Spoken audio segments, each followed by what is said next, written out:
నమస్కారం గురుగారు. శుభమస్తు నాన్న. గురుగారు, కర్మఫలం అనేది మనం చేసిన కర్మలతోనే మనం మంచి చేస్తే మంచి మనకు వస్తుంది, చెడు చేస్తే చెడు మనకు ఎదురవుతుంది. ఏ ఏ పని చేసినా కూడా కొన్ని కర్మఫలాలు మనల్ని ఆపేయడం కానీ ముందుకు నడపడం కానీ జరుగుతాయని అంటారు. అది నిజంగా కర్మఫలం అనేది ఉంటుందా? ఉంటే గనక అది నిజంగానే మనల్ని ముందుకు నడిపేయడం, వెనక్కి నడిపేయడం లాంటివి జరుగుతాయా? ఈ కాలంలో ఇప్పుడున్న సిచ్యువేషన్లో ఈ కర్మఫలం అనేది మనం ఎంతవరకు పరిగణలోకి తీసుకోవాలంటారు? ఏం లేదమ్మా, కర్మ అనేటువంటిది ఏ కాలంలో అయినా జరుగుతాయి. కర్మ అనే దానికి అర్థం చేయుట. కర్మ అనేటువంటిది జరగడము, చేయుట. తర్వాత నిష్కామ కర్మ అని కూడా ఉంటారు, ఏమీ ఆశించకుండా చేయడం. పూర్వజన్మ కర్మలు కూడా ఇప్పుడు సంచితాలుగా కూడా కొన్ని వస్తాయి. తర్వాత మరి బ్రహ్మ మన లిఖితాన్ని కూడా, కర్మని కూడా రచిస్తాడని కూడా చాలామంది మరి విశ్వసిస్తారు, నమ్ముతారు. ఆ దేవుడి యొక్క కృప అని అనుకుంటారు. నా కర్మ పూర్వజన్మలో ఏం చేశామో ఇప్పుడు ఇలా చేయాల్సి వస్తుంది, ఇలా అవుతున్నాం, ఇలా నష్టం కష్టం అన్నిటి కూడా కర్మకు లింక్ పెడతారు. అందుకని కర్మ అంటే చేయడము, గోప్యంగా ఉండి పూర్వజన్మలకు సంబంధించింది కూడా కర్మ అని అంటాం. చేయటం అనేటువంటిది, అనుభవించడం అనేటువంటిది కర్మ కింద తీసుకోవచ్చు. అది మంచి కర్మ అయితే మంచి ఫలితాలు, మీరు అన్నట్టుగా దుష్కర్మలు మనకు అది ఆటోమేటిక్గా మనకి దుష్కర్మ ఫలితాలు కూడా బాగుండవు. ఏదో పాపం చేసాం మనకి. అందుకనే ఇప్పుడు ఈ జ్ఞానంతో, భగవంతుడిచ్చిన జ్ఞానంతో ఆ కర్మల్ని గుర్తించి ఆ కర్మల్ని మార్చుకొని మన తలరాతను కూడా మార్చడానికి యోగం చేయాలి. తప్పకుండా మనం మంచి మంచి మార్గంలో ఉంటాం, మంచి అలవాట్లు చేసుకుంటాం, మంచి గుణాలు తెలుసుకుంటాం, ఇతరులతో ప్రేమగా ఉంటాం, సఖ్యతగా ఉంటాం. భగవంతుడి ధ్యానంలో, భగవంతుడి ప్రేరణతో ఆ యొక్క ధ్యాన స్థితుల్లో అన్నీ పొందుతాం. అలాంటప్పుడు మనకి మంచే జరుగుతుంది. మంచి జరిగిన వాడికి ఎప్పుడు మంచే.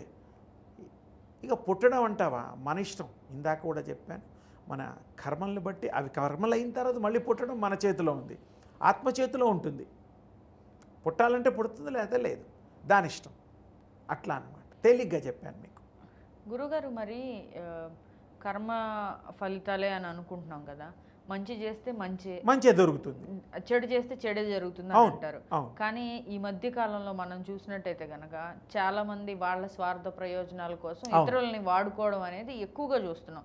మనం ఎవరినైనా ఒకళ్ళని నమ్మినా వాళ్ళని నమ్మి మనం ఎఫర్ట్స్ అన్నీ కూడా వాళ్ళకు కూడా మంచి జరిగేటట్టు అని చెప్పి ఒక వేలో వెళ్తున్నాం అనుకోండి. ఫర్ ఎగ్జాంపుల్ ఏదైనా ఒక బిజినెస్ లేకపోతే ఒక ఏదైనా వాళ్ళతో కలిసి ఏదైనా మనం అనుకున్నప్పుడు, ప్రయాణం చేసినప్పుడు వాళ్ళు మనల్ని చీట్ చేయడం, మోసం చేసి వెళ్ళిపోవడం, మనం ఫుల్ ఫ్లెడ్జ్డ్గా నమ్మేస్తున్నాం. వాళ్ళు నమ్మరు. మనల్ని నమ్మకుండా వాళ్ళు ఇంకొకటి ఏదో ప్లాన్లో ఉండి వాళ్ళ స్వార్థంతో వాళ్ళు తీసుకుని వెళ్ళిపోతున్నారు. ఇలాంటివి అప్పుడు మరి మనకి సకర్మలు కర్మ ఫలితం, మనం చేసింది మనం మంచి చేసాం, కానీ అవతల వాళ్ళ వల్ల మనం ఇబ్బంది పడుతున్నాం కదా. అది నిజమే. దాన్ని ఏంటంటే మన సత్కర్మలు, భగవంతుడి యొక్క కృపచేత సంపూర్ణ శరణాగతి కావాలి భగవంతుడి మీద. అప్పుడు మనకి ఈ చెడ్డవాళ్ళ జోలికి పోకుండా మంచి ఆలోచనలు, మంచి సెలెక్టివ్ లైఫ్ ఉంటుంది. టోటల్ సరెండరెన్స్ అవ్వాలి గాడ్కి, భగవంతుడికి. మనకు మంచి ప్రసాదిస్తాడు. మనకు దేవుణ్ణి కూడా సరిగ్గా నమ్మకుండా ఉంటే ఇదమిద్దంగా, అప్పుడు మీకు ఫలితాలు రావు. ఎలా వస్తాయి? ఛాన్స్ లేదు కదా. సత్కర్మలు చేసినా త్రికరణ శుద్ధిగా చేయాలి.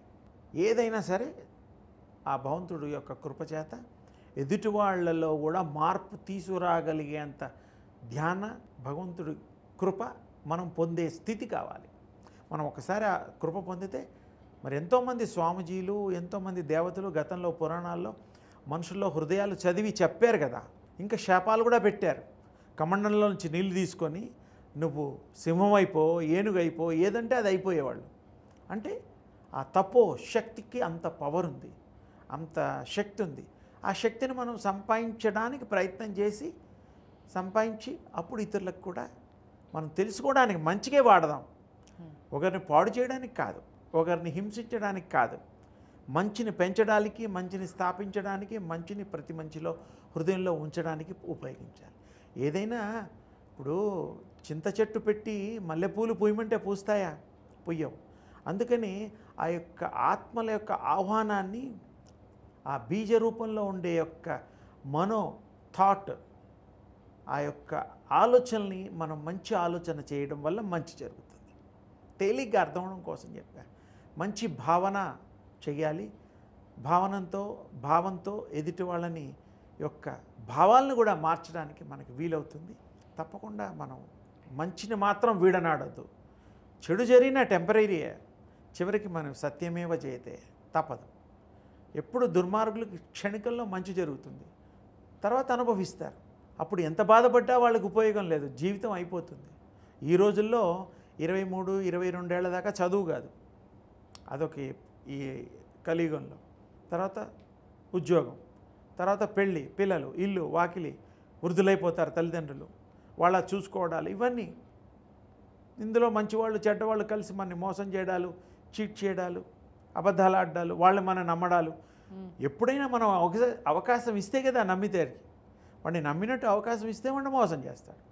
మనం నమ్ముకోవాలి ఫస్ట్. ఉద్ధరేత ఆత్మ, మనం ఉద్ధరించుకుంటే తప్ప ఎదుటి వాళ్ళని ఉద్ధరించలేము, ఎదుటి వాళ్ళ విషయాలు మనకు అవగాహన రావు. ఇప్పుడు మీరు అంటున్న ఈ దివ్య శక్తి మనం సాధన ప్రాక్టీస్ చేస్తే తప్పకుండా మనం ఏమిటో తెలుస్తుంది. కొంచెం టైం, ఇలాంటి వాళ్ళకి అంటే మనం ఎవరికైతే, ఇప్పుడు మిమ్మల్ని నేను చూశాను అనుకో బంగారు తల్లి, నువ్వు మంచి అమ్మాయి అని నాకు తెలిసిపోతుంది. అప్పుడు నీతో 2 నిమిషాలు మాట్లాడడం ఏదన్నా ఉంటుంది.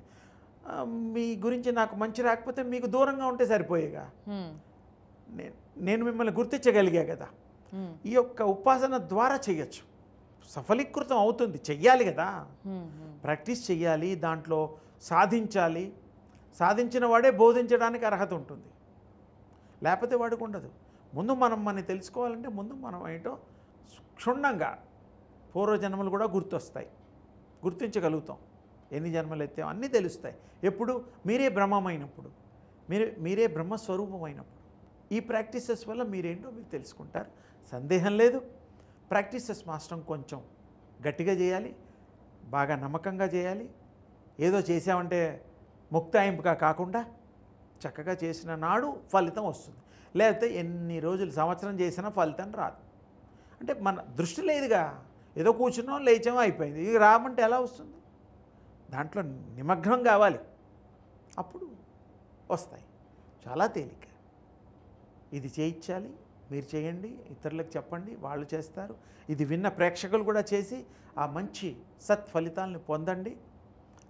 మీరు శక్తిమంతులు కండి. ఇతరులు కూడా తెలుసుకోవడం, మిమ్మల్ని మీరు తెలుసుకోవడం, ఏది మంచి విచక్షణ జ్ఞానం ఉంటుంది.